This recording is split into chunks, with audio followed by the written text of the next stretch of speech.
I know your coach is there. I have to ask you, we know you guys have been living at City Kickboxing. Your coach, Eugene Behrman, said out of everybody that you're the worst roommate. What's your response to that?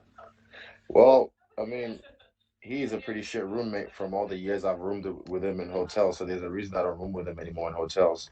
And while we've been at the gym, he's had his own little private office. So I don't know what the fuck he's talking about. All right, all right. You're coming up on a year of being UFC champion officially. How is it Hmm. everything you imagined it would be or different? Um, yeah, it's everything I imagined it would be, and then some. But I'm just handling it day by day, moment by moment. I'm not taking anything uh for granted. I'm not taking anything lightly. To a lot of people, this is a super fight. It wasn't too long ago when you were a spectator and you were watching a lot of these. What were some of your favorite super fights back when you were coming up? Ooh, one that reminds me of this is Anderson versus Vitor Belfort. That in my head, it wasn't a super fight for most people, but for me, I thought that was gonna be a super fight. But yeah, that was one that I feel like this fight's gonna be similar to. Is it just about the contrast of styles? Is it about the personalities? What is it for you that makes this one really pop in your opinion? It's just the style and the look of it. Like I said, is this overly inflated balloon animal. It's just juiced up motherfucker. And then there's me, skinny little kid with some Bruce Lee moves. And I come in here, dust this guy up, and then it just looks sick as fuck. We know you're on the cover of the game, but have you had a lot of time to play as yourself in the UFC 4? I haven't played it myself. Yeah, I've played as Kamaru and I think Leon Edwards maybe, but I haven't had a chance to play it as myself because I've been busy. And also, Fall Guys has been fun, so that's a quick game I can play, and it's enjoyable. Gotcha, gotcha. Final question. This fight obviously has a ton of people hyped. I'm assuming everybody wants to talk to you about it and bring it up. How do you tune that out so you could stay focused and just prepare for it just like you do every other fight without the extra distraction? Experience. I've been doing this for a long time, so for me, it's same shit. I just come in, do my job, and I turn down all the extra noise of opinions that don't really matter. All right, thank you, Izzy. All good. We will take the next questions from Christopher Reeve with the New Zealand Herald. G'day, mate. Just a little bit on the camp. How has it been different for you this time around with you and the boys obviously living there? I know you spend so much time at the gym anyway. Like, has it been that much different? Just no distractions to be honest. When we went down to level 3 lockdown, there's been no distractions, and that's been good for us. That's been good for the bond of the team, the morale, and the skill upgrades. So yeah, I think this 2 weeks that we had in lockdown was the catalyst for what's gonna happen come 26 September. With the boys that were there with you, was there any Mhm. sort of, I guess, selection process with the guys you wanted in there with you Yeah, for preparing for this event? yeah, definitely. But Eugene made those choices because he's the head coach and he knows best. I made some choices if I need to, but Eugene handled it and I trusted him with it. Mhm. Obviously, a couple of weeks out now. What does that look like for you? When do you head over for the fight? Just practicing patience. I'm just practicing patience because I can see the finish line in the horizon, and you can't blow your wad. You just have to keep doing. I've done this before, so my body knows exactly what to expect, and yeah, I can't wait. I'm just practicing patience. Just lastly, from me, who's the best volleyball player in the gym? Right now, Carlos is the MVP. If I'm being honest, Carlos is the MVP. If I'm being honest, Sorry, brother. Thank you. all good. We will take our next questions from Mojang Wu with Hupu Sport. Hi, Hey Long, how are you? Hey, long ni hao ma. 你好, 你好. I'm Tiger Brother from China. It's Hey. really a blast to have you here for this moment. So, as you know, many of your Chinese fans, including me, started to follow you up ever since you fought kickboxing in China. However, after UFC 248, many fans in China did not get satisfied with the way you beat Romero. So, what would you react to this kind of a reaction? And do you think the last fight you bring out the best in you? The last fight I brought my best, but my opponent brought something completely different, which is to his credit what he's supposed to do. But at the same time, you're supposed to fight, and he wasn't willing to fight. So I can't fight by myself. So yeah, the last fight was a bit of a you know weird one, but it is what it is. We move forward with this next fight. Okay, so I saw you dyed your hair in pink, and it looked cute. And how Hmm. did you come up with that idea? The idea to dye my hair pink, just I don't know, not really. It wasn't really a long thought process. I just felt I wanted to be pink, so I did it. I didn't really think it was going to be that big a deal and get people caught up in their feelings. But now you cut out all your pink hair, and you said you are going back to the Yeah, old school style. Yeah, right. Does yeah. this move indicate that you have prepared a combat mentality before this fight is approaching? Not really. No, I'm just doing it because I feel like the pink hair is abnormal, but I don't want to give. I'll explain why after the fight why I took the pink hair off because it was also because I dyed my hair a lot from being blonde bleached to pink. It's just not good for the hair. That's the first reason. But also I explained the reason why tactically after the fight. Thank you. Okay, I got a last question for you. So Hmm. have you watched that latest video from Paulo Costa? He predicted the fight through a Mm, mocking manner. In that uh, video, yeah, Paulo Costa chased down his opponent and knocked him down with a left kick and raising up his hand, claimed the victory. So what would you react to his prediction? And do you think that kind of mental warfare he brought up would impact you any prior to this fight? no, it doesn't really bother me. He can make any kind of tapes he wants to make. I'm just gonna keep doing me as I always have. All right, all right. So best wishes on you for this title fight, and you're a great champ. And I'm really looking Awesome. forward to meet you in person in Ha China. ha ha. Shishia. Thank you very much. Thank you so much. Thank Tell you. my Chinese fans, well, I Jungle. Okay, all right, all right. Thank you. 谢谢黑龙。We will take the next questions from Gustavo Falden with ESPN Brazil. Very well, man. What's up? First of all, you said at the beginning of the interview that you thought that the hype from this fight, you against Costa, was similar to Anderson Silva versus Vitor Belfort. Why is that? In what aspect? Not the hype. I'm talking about the look of this fight. Vitor's a guy who's a marauder, who's a beast, who has a lot of good flurries as well, and just the style of the fight. I'm saying, just the look of it. And I'm a fan of both guys, Vitor Belfort and Anderson Silva. I came up watching them, but just saying the look of it is just what I see. That's what I feel. And you're gonna be on the Anderson Silva side of the. I'm gonna be on the Israel Adesanya side of the equation. And what do you think that you and Paulo Costa nowadays, you guys have forged the biggest rivalry in the UFC with all the past trash talking, etc. The level that you guys are at. No, really, no, I don't think so. I'm just enjoying myself, poking fun at the bear as he wallows away in his own fucking piece of shit. But yeah, let him do him, and I'm gonna keep doing me. I'm not bothered. Throughout his career, Costa has always been accused of doping himself. What do you think of Hmm? that? I think he is.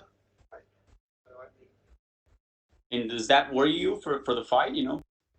Okay, can you answer me a question? What happened to Romero's last fight with Uriah Hall? What happened? I honestly don't remember. Sorry. Okay, no, your Romero pulled out of his last fight with Uriah Hall, and I mean, unbeknownst to me, I thought it was just the injury reason, but it hasn't been stated that it was an injury.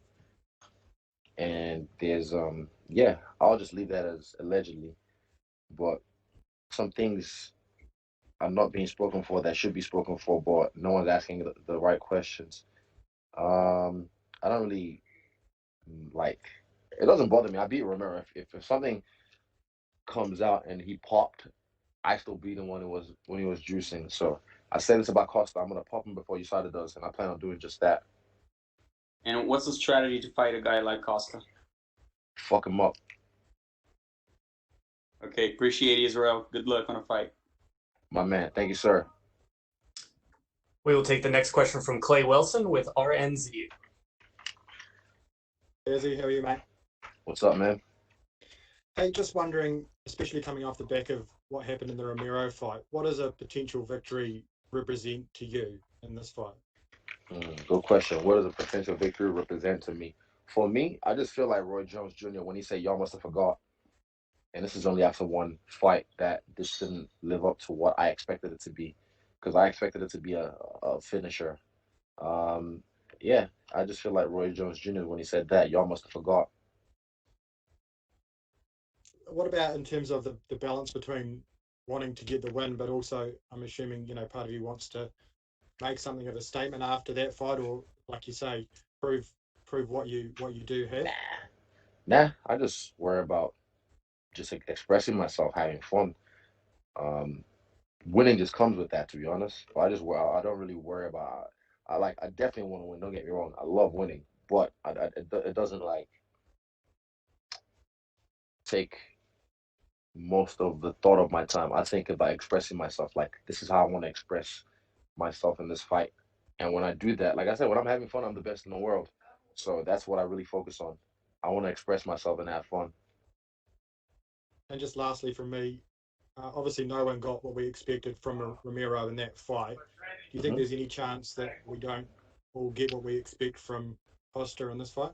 In terms of what it is about? I don't think he's too dumb. He's perfect for me. He's gonna come forward swinging like a buffoon, and I'm gonna clown him because I am a clown, aren't I? Cool, mate. All the best for the fight. Sure, thank you. We will take the next questions from Danny Segura with MMA Junkie. How's it going? You've had a pretty, I guess, heated build up with Costa here. Obviously, both of you guys going back and forth. Would you say out of all your opponents in the UFC, you dislike him the most? No, I don't think so. By the way, what are you doing there? Are you like signing your medicals? If you don't mind me asking. Or posters? Autographs for cards. So I've got like hundreds to do. So that's why I'm just multitasking.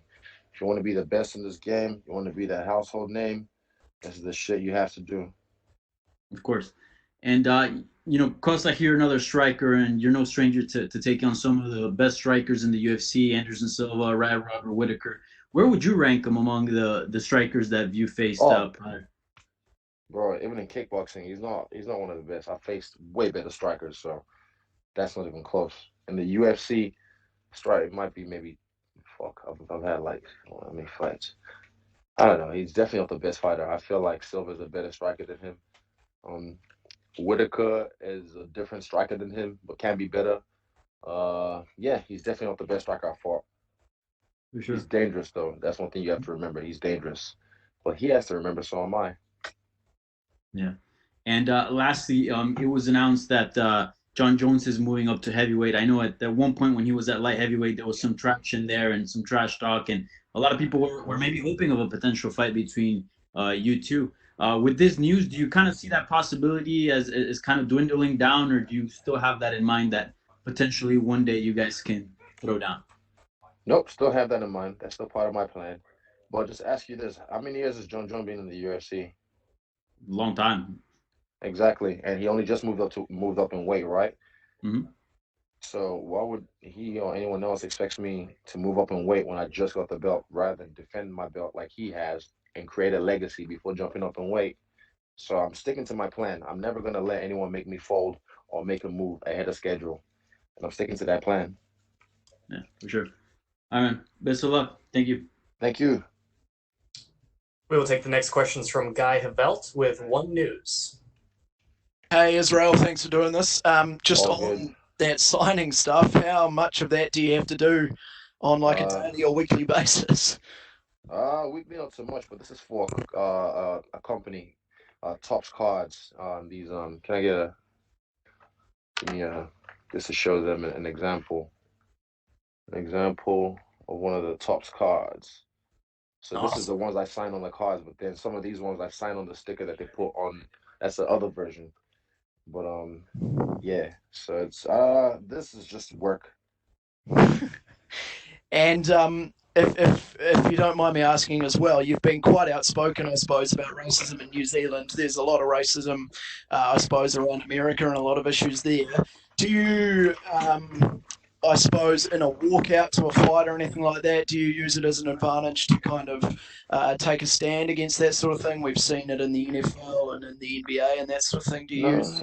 Well, I do that in my life every day. I'm a walking poster for it because I've experienced it. So I don't when I'm working, I'm working. Yeah, and I understand like guys like Ali, one of the greatest human beings of all time, not just athletes, human beings of all time, takes a stand against shit like that. And I've done that in my own way. But yeah, I observe first, and I don't want to react lately. Like lately, I respond rather than react. That's something that the world can learn from. Respond, don't react, because that's what they want. They want you to react so you can act, and they can have an excuse to, you know. You spend a lot of just lastly from me. You spend a lot of time in America. Does it sadden you what you see almost weekly these days over there in the news? Yep, 100%. Like sometimes I have to. I don't watch the news to be honest, but like sometimes I just log out of my Instagram and I put my phone away, and when that itch comes back and I go check it, I'm like, oh, I've logged out, and I remember why because sometimes like when Chadwick Boseman died, rest in peace to the Black Panther. The timeline was just sad, constantly was just sad, and then two other unarmed black men got killed, and it gets posted and retweeted and stuff like that, and you have to look after your energetic space and tune out from stuff like that once in a while, and then you can tune back in. You can't just be involved. If not, you'll drown in misery and sorrow. So you have to cleanse yourself from those kind of things and then get back to fighting a good fight. Good man. Appreciate your honesty. Thanks, mate. All good. We will take the next questions from Ezekiel Berganzi with Super Luchas. Hello, Israel. How are you? I'm very well. What's up, Ezekiel? Fine. My first question is, you faced almost all the big names in the middleweight division. Paulo Costa it could be the last. So, what do you think about that? All about your resume in your UFC career so far? I think for a guy who jumped in just over 2 years ago and became a champion and defended his belt twice already, I'm not doing too bad. I'm not doing too bad. My resume is pretty tight, but to be honest, I look at a guy like Anderson Silva's resume and I want to clean that. Like that's something I definitely want to like dust. But if I don't, because of unforeseen circumstances, in life, we'll see. But that's something I'm not done. I'm far from done. I'm only here. I've only been here like 2 years, man. You guys aren't even seen the best of me yet. And one interesting thing that you said is that the legacy, now talking about the legacy, do you think that fighters are looking too much now for a prize fight or super fight or jumping about divisions? I think so. And that's why I didn't. And that's why someone asked me before about John Jones jumping up to heavyweight. And I said, well, he's been in the UFC damn near over 10 years and he's only just jumping up to heavyweight.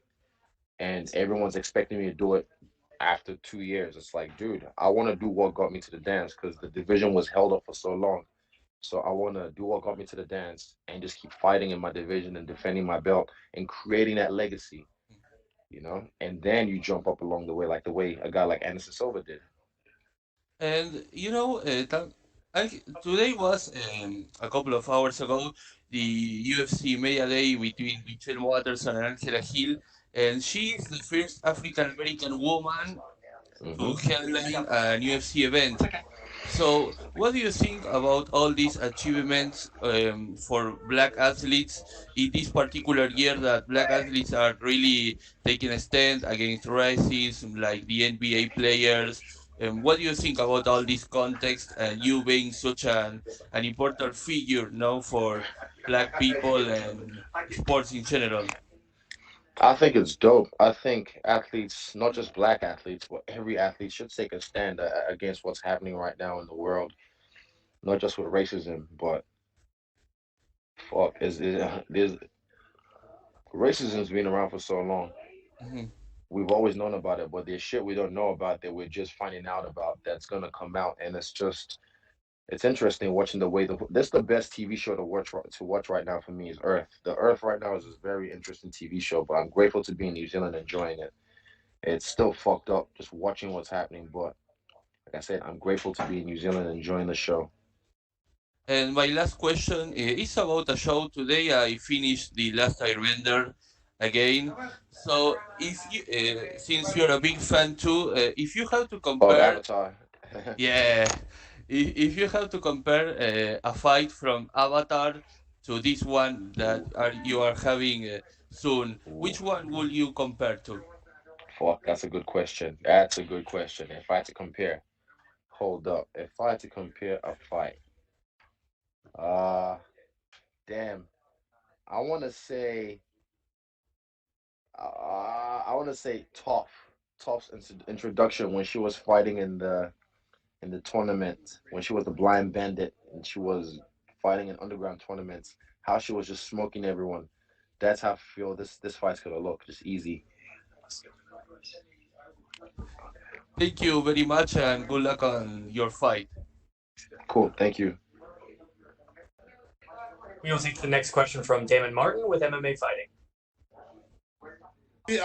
We talked about this fight a while ago before it was made, and we knew how big this fight was going to be. And you talked about where you wanted it to be and the magnitude of it. Is there a small part of you disappointed that there isn't going to be an audience there, that there isn't going to be a crowd there to kind of react to this fight? No, I think it's perfect to be honest. I think it's happening the way it's supposed to happen. Keep going. Yeah, sorry. Yeah, I think it's perfect. It's it's unforeseen circumstances, but I think it's perfect. You mentioned stylistically you compared this to Anderson and Vitor, but in terms of magnitude, this feels like a really, really big fight. Like outside of the John Jones questions, we're not really talking about what comes next for you because the magnitude of this fight is so big. We're not saying, what about this guy? What about that guy? Do you feel that going into this fight, the magnitude of this one just feels bigger? No, not really. I'm glad it's feeling that way because that translates to pay-per-view dollars or streaming buys. But nah, no, I've kind of like been. I haven't even posted much training footage, so people think I'm sure I haven't really trained for this fight, which they're welcome to. But yeah, I'm just kind of focused on just life and other shit rather than just this for this fight. In terms of matchup, a lot of people look at this fight and think it's a technical striker against a brawler, a technical guy against a very aggressive guy.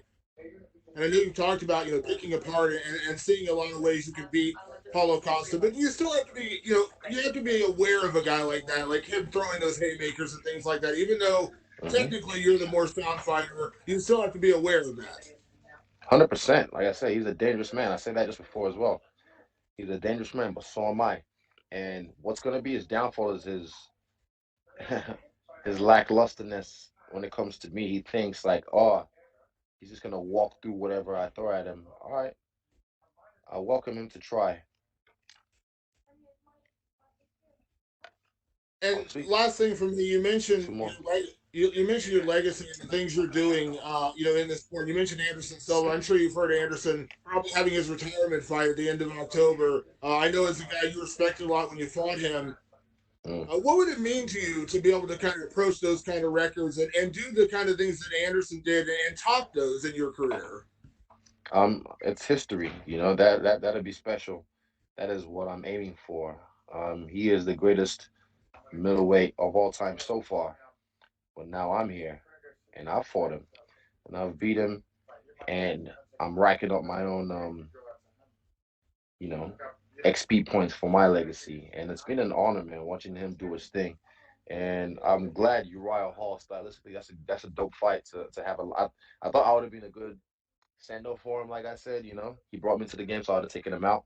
But Uriah Hall's a dope send-off fight stylistically for him. It'll be beautiful to watch. I hope they both bring it. Thank you, Izzy. All good. Thank you so much, Izzy. That is all the time we had for you, sir. We really appreciate you coming in today. All good. No worries. Thank you so much.